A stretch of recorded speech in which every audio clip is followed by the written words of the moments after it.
Oh boy, the Elder Deities. I'm gonna try to go through these as quickly as I can. There's a lot to them, so we're just gonna dive right in. Um, so, elder deities are these otherworldly entities that help develop humanity and are the source of the god's tongue. Essentially, the common language that unites humans.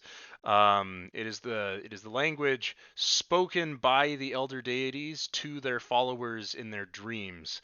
There isn't like a physical manifestation of the elder deities usually. Instead, each of the followers uh, occasionally gets these communications as they sleep.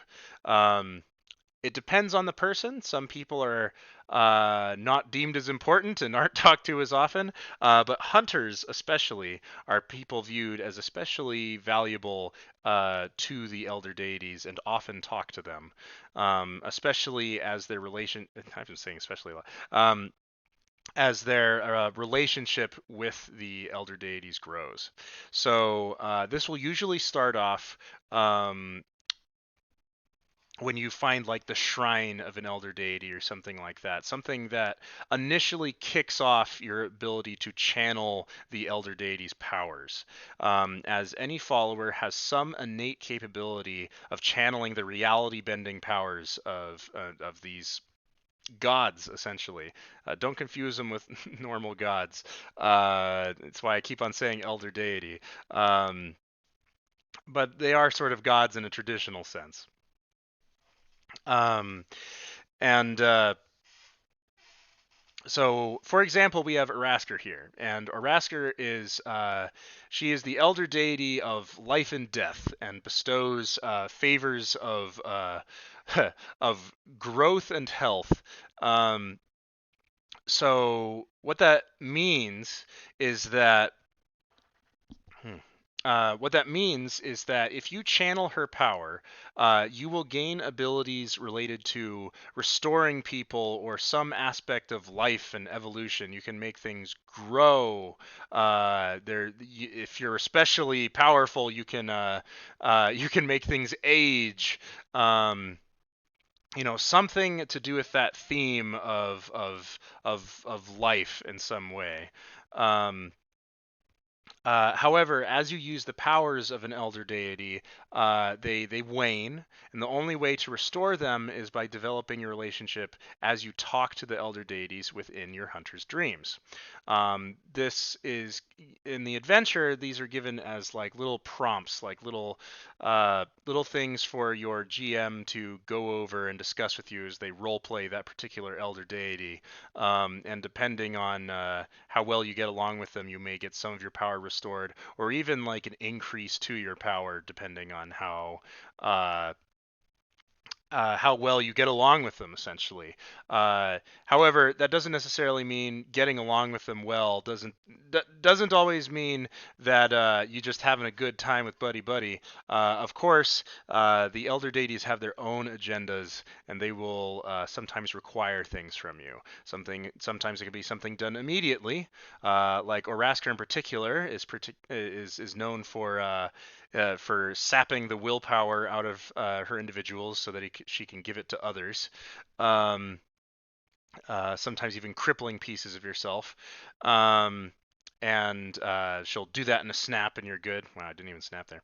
Um, uh, but sometimes it can even be along the lines of a side quest or something like that, where you will have to actually accomplish a task for them, and not only will they possibly give you your favor back, but they will also give you something grander, or like a pre. They will channel a priest and have them give you some form of reward. Um, However, what the elder deities want is not always good for humanity. In fact, sometimes it's even thought that they give conflicting messages to their followers, which results in a rise of cults.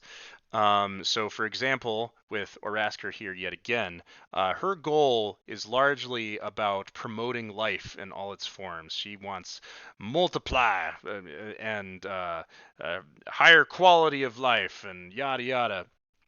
and uh, and so one particular cult that follows Arasker is known as the Mottled Sect, like a mottled husk. Um, and Basically they're people who essentially breed insects or creatures that have a high degree of that literally can breed multiple copies of themselves at a very fast rate. Maybe it's even rabbits. Um, uh, and try to promote them and promote environments that support that and change environments to support that. Sometimes even at the risk of converting societies themselves, human societies. And Curiously, even though Arasker claims that she does not approve of their methods, um, she does not. She does not openly condemn them. She seems to stay oddly silent on the issue when communicated with by other priests and whatnot. And there sometimes can be entire cults that have conflicting values that nonetheless the elder deity in particular that they're following uh, seems to be perfectly okay with them both existing and conflicting over each other. Whether or not they just enjoy the chaos is unknown, but that's essentially how they work. Um, so we have Orasker here. We also have three others besides the abandoned route, where essentially you don't follow any elder deity. You at one point had some level of communication with them, but choose to not listen to their voices anymore. So if I just quickly, it's probably going to be way too large when I bring it up on this thing. Oh yeah. So this is an in progress image of Tardrin. We still need to get a different coloring job done. This is probably the most human-like of all the elder deities. He is also the only one that believes in good and evil. In fact, his whole thing is about cleansing the world of evil. Oh boy, this world normally doesn't have like some hard-coded sense of morality, but he believes there is. And he will stop at nothing to promote good and rid evil. You can easily imagine how that can be abused in all sorts of horrible ways. Um, uh, but he is sort of god of the sun and fire and channeling the inner light within people. Um, then a third one is Ordega. Oh, I don't have the color image, but she actually is up on the Kickstarter page. Um, but we have Ordega here, who is the silent god of knowledge and the void. Um, she is a particularly weird one because, unlike the other elder deities, she does not actually speak to her followers. Instead, they kind of get signs and premonitions that suggest things, but they could be just normal dreams. Who knows? Uh, but just oddly, when people follow them, they seem to gain their power back and gain more standing within their sect. Um, the reason she has got the knowledge and the void is that she provides favors of knowledge. So you can sometimes channel her power to gain spontaneous knowledge of a particular person or creature or something that you find within the wilds. It can be as simple as you find out that the Baron cheated on somebody and you know who, and you can out them and cause all sorts of turmoil in your local clique. Um, uh, and the void, which is the void. Uh, it's the absence of things, you know. So the other thing that you can channel is you can use her power to take away aspects of things, including if you're powerful enough, make things just disappear entirely. Um, then finally we have Yaj, and Yaj is kind of affectionately referred to as the hippie god in a way. Oh, that is a lot smaller than I thought it was. This is once again an in progress image. Um, we actually have a bunch of different drafts of what we want Yaj to look like. He's a shapeshifter, and so we have a bunch of different ideas uh, of how to represent that. And so we got a big old blob right now. You might be able to see at the top the kind of face turning away. You might be able to see like at the bottom here, like you might be able to see anyway, like a sort of claw reaching out. They're kind of hard to pick out, and that's one reason this is a work in progress.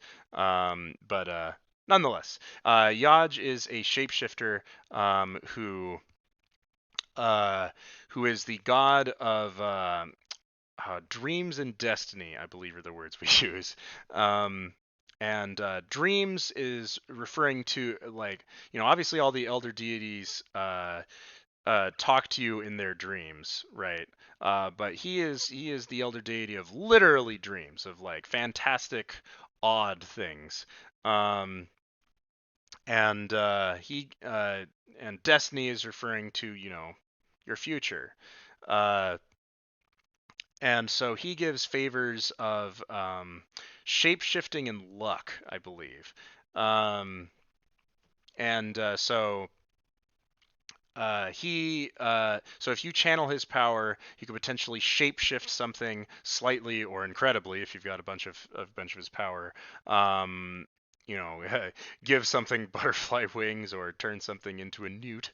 Um, or you can manipulate the luck, aka the destiny of someone. Um, so you may make like you may get a brief glimpse of the future, or you may literally affect someone's die roll as they're about to do a skill check or something. Excuse me. And